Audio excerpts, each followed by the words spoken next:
నమస్తే welcome to Bharat today Telugu news. Sri Sathyasai జిల్లా ధర్మవరం పట్టణంలో ఎన్జీ హోంలో ధర్మవరం మండలంలోని ఓబుల నాయనపల్లి గ్రామ క్లస్టర్ ఆధ్వర్యంలో 90 సంఘాలు 29 గ్రామ మహిళా సంఘాల ఆధ్వర్యంలో అత్యంత వైభవంగా అంతర్జాతీయ మహిళా దినోత్సవ కార్యక్రమాన్ని నిర్వహించారు। కార్యక్రమానికి ముఖ్య అతిథులుగా విచ్చేసిన లాయర్ సుమలత మహిళలందరికీ అంతర్జాతీయ మహిళా దినోత్సవ శుభాకాంక్షలు తెలిపారు। అనంతరం లాయర్ సుమలత మాట్లాడుతూ మహిళల యొక్క హక్కులను చట్టాలను మహిళలందరూ సద్వినియోగం చేసుకున్నప్పుడే ఆనందమైన జీవితం లభిస్తుంది। ప్రభుత్వం మహిళలకు ఇచ్చిన హక్కులను చట్టాలను దుర్వినియోగం చేయకుండా సమాజానికి కుటుంబానికి ఉపయోగించుకోవాలి। అప్పుడే మహిళలకు మంచి గుర్తింపు లభిస్తుంది। అంతేకాకుండా భారతదేశంలో మరియు రాష్ట్రాలలో మహిళలపై దాడులను నేను తీవ్రంగా ఖండిస్తున్నాను। ఈ దాడులను ఎదుర్కోవాలంటే ప్రతి మహిళ ఝాన్సీ లక్ష్మీబాయిల ఎదగాలని, మహిళల హక్కులను కాపాడుకోవడంలో మహిళలు అందరూ అభివృద్ధి బాటలో నడవాలి।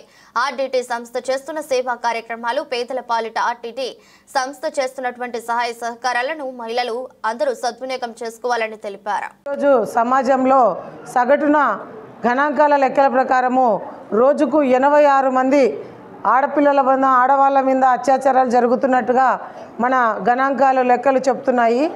76 ఏళ్ళు పూర్తి అవుతున్న స్వతంత్రం వచ్చి ఆడవాళ్లకు భద్రత లేకపోవడము, ఆడవాళ్లకు సమానత్వం లేకపోవడము చాలా చింతించాల్సిన విషయము। ఇంకా ఎన్ని సంవత్సరాలకి ఆడవాళ్లకు సమానత్వం వస్తుంది అంటే గణాంకాల లెక్కల ప్రకారము 2126 సంవత్సరాలకి, అంటే ఇంకా 5 తరాల తర్వాత కానీ ఆడవాళ్లకు సంపూర్ణమైన సమానత్వము ఈ సమాజంలో కలగదని చెప్పేసి గణాంకాల లెక్కలు చెప్తున్నాయి। మనము జీవితాంతము ఈ తరం కాదు, ఇంకా 5 తరాలు పోరాటం చేసినా కూడా మహిళల పైన అఘాయిత్యాలు జరగడము ఆపలేము, మళ్ళీ ఆ ఆడవాళ్లకు సమానత్వం అనేది కల్పించలేము అని ఈ సమాజం చెప్తుంది।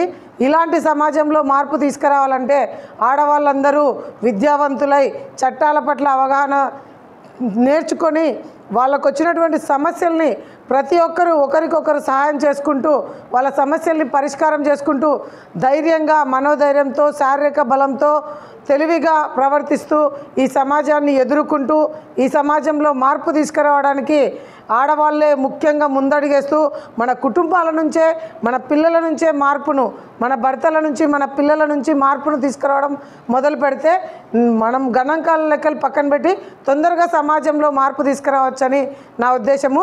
దయచేసి ఆడవాళ్ళందరూ విద్యావంతులు కండి, చట్టాల గురించి అవగాహన తెచ్చుకోండి, ధైర్యంగా ఒక సమస్య వచ్చినప్పుడు దాన్ని చెప్పుకోవడము, దాన్ని పరిష్కారం చేసుకోవడము, ఆడవాళ్ళు సహాయం చేసుకుంటూ సమాజాన్ని మార్చడానికి మీరు చేయి కలపండి అని చెప్పేసి ఈరోజు ఈ సందర్భంగా అందరికీ తెలియజేసుకుంటున్నాను।